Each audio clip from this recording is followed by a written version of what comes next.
नमस्कार मित्रों, आज आपके सामने एक नई कथा के साथ उपस्थित हुआ हूँ। सबरी। आप सभी ने बहुत नाम सुना होगा कि भगवान राम ने सबरी के जूठे बेर खाए। रामायण या रामचरितमानस या राम कथा कहीं भी होती है, वहाँ सबरी का चरित्र बड़ा विशेष है। सबरी कौन थी और कैसे भगवान राम सबरी से मिलने आए और कैसे भगवान श्री राम सबरी के कहलाए, आज इसके बारे में चर्चा करते हैं। सबरी एक आदिवासी महिला थी। वह एक कोमल हृदय भक्त रूप में जाना जाता है, जिसके जूठे बेर स्वयं श्री राम जी ने बड़े ही प्रेम से खाए। राम भक्त सबरी एक आदिवासी भील की पुत्री थी। इन आदिवासियों की एक प्रथा के अनुसार किसी भी शुभ कार्य में निरीह जानवरों की बलि दी जाती थी। जब सबरी के पिता ने सबरी का विवाह निश्चित किया तो उन्होंने उन जानवरों की चिंता सताने लगी। सबरी सोचने लगी कि ये जानवर मेरे विवाह के कारण इन जानवरों को मार दिया जाएगा। ये जानवर बेचारे बिना ही किसी कृत्य के मारे जाएंगे। बस इससे सबरी का मन व्यथित हो गया। सबरी के मन में विचार हुआ कि यदि वो घर से भाग जाए तो इन पशुओं की जान बच जाएगी। हालांकि उसे मालूम था कि यदि उसने अपने मन की सुनी हुई तो फिर वह कभी अपने कबीले में वापस स्वीकार नहीं की जाएगी। लेकिन फिर भी कोमल हृदय सबरी ने पशुओं को बचाने का निर्णय लिया और एक घने वन में जा पहुंची। सबरी ने ज्ञान प्राप्ति के उद्देश्य से बहुत से गुरुओं के आश्रम में प्रवेश के लिए प्रार्थना की, लेकिन सभी ने मना कर दिया क्योंकि वह ऊंचे कुल से नहीं थी। फिर वो एक दिन भटकते भटकते मतंग ऋषि के आश्रम में पहुंची। मतंग ऋषि ने सारा वृत्तांत सुना, भावुक उठे और उसे अपनी शिष्या बना लिया। जब सभी ऋषियों ने देखा कि मतंग ऋषि ने उसे अपने साथ में रखा है तो उनका बहिष्कार करने लगे, तिरस्कार करने लगे। लेकिन जो संत होता है वो कभी भी अपनी निंदा से कभी घबराता नहीं है, डरता नहीं है और कभी भी अपनी सम्मानता से सम्मान पाकर वो कभी उछलता नहीं। यही संतों की, सच्चे संतों की यही परिभाषा है।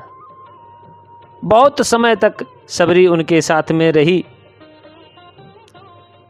सबरी माँ की भक्ति भगवान के प्रति प्रगाढ़ होने लगी।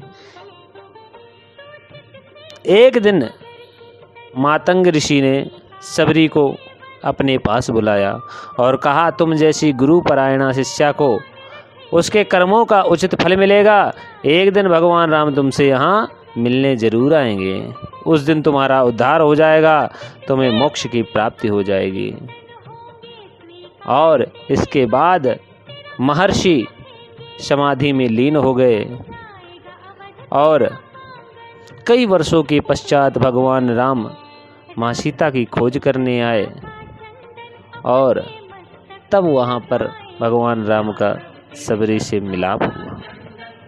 ये बहुत सुंदर कथा है माता सबरी की, क्योंकि भक्त परायणा माँ सबरी बहुत ही कोमल हृदय वाली थी।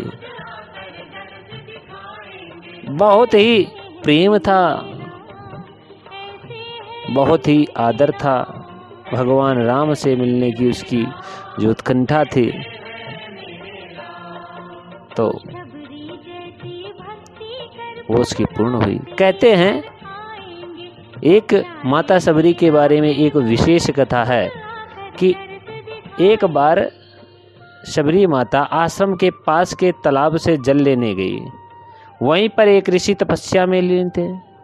जब उन्होंने शबरी को जल लेते देखा तो अछूत कहकर उसे एक पत्थर फेंक करके मारा। उसकी चोट से बहते हुए रक्त की एक बूंद से तालाब का सारा पानी रक्त में बदल गया। यह सब देख करके संत ने शबरी को बहुत भला बुरा कहा और चिल्लाने लगा।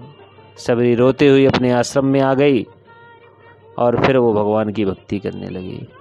जब कई वर्षों बाद जब राम जी आए थे तब वहाँ के जो लोग थे उन्होंने राम को बुलाया और आग्रह किया कि रक्त जल को पुनः शुद्ध जल में बदल दे। राम उनकी बात सुनकर तालाब के रक्त को चरणों के स्पर्श से शुद्ध करने को चाहा, लेकिन नहीं हुआ। ऋषि उन्हें जो कहते बोलते वो सभी करते, लेकिन वह रक्त जल नदी नहीं बदला, तालाब में नहीं बदला। तब उन्होंने पूछा था ये कैसे हुआ। तब बताया कि एक भीलनी शबरी रहती थी और तब उसी शबरी को बुलाया गया। उसके चरण रज को प्राप्त करते ही वह तालाब पुनः पूर्व रूप में आ गया। तो ये विशेष कथा माता शबरी की है। भक्ति की पराकाष्ठा स्वयं माता शबरी थी। त्याग प्रेम से भरी हुई थी। और कहते हैं ना, भक्त भगवान के स्वरूप में आ जाता है। भक्ति भक्त भगवंत गुरु चतुर नाम बपु एक। भक्ति भक्त और भगवान और गुरु ये नाम तो चार हैं, लेकिन देखा जाए तो एक ही है।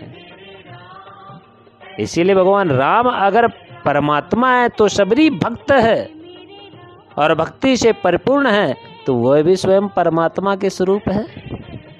यहाँ पर ये पता चलता है कि भगवान की तरह सामर्थ्यशाली शबरी थी। लेकिन भक्त तो अपने मस्त होते हैं, वो किसी से ज़्यादा कुछ नहीं कहते। तो इसीलिए कहा गया भक्ति भक्त भगवंत गुरु चतुर नाम बपु एक। इनके पद बंधन किए नाशत विघ्न अनेक। नाशत विघ्न अनेक। धन्यवाद मित्रों। हमारे इस चैनल को सब्सक्राइब करें, लाइक करें, शेयर करें वीडियो को अपने मित्र बंधुओं के साथ।